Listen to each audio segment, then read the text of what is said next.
بسم الله الرحمن الرحيم، والصلاة والسلام على حبيب قلوبنا محمد وآله الطيبين الطاهرين المعصومين المنتجبين.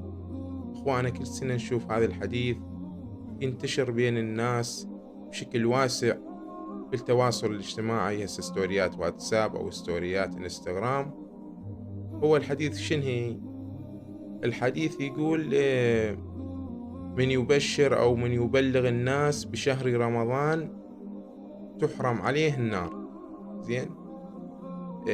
أو من يبارك للناس في شهر رمضان تحرم عليه النار. هذا الحديث لا أصل له ولا أساس له. أصلا رسول الله صلى الله عليه وآله ما قايل هيك، لا بكتاباتنا لا بكتابات الجماعة. أصلا هذا الحديث ما له أساس. زين. قال رسول الله صلى الله عليه وآله: من كذب علي متعمدا فليتبوأ مقعده من النار. زين. شوف خطورة الكذب على النبي. مثلا إذا واحد يكذب على رسول الله ويقول رسول الله هيك يقول، ورسول الله بالواقع ما قايل. رسول الله يقول: من كذب علي متعمدا فليتبوأ مقعده من النار.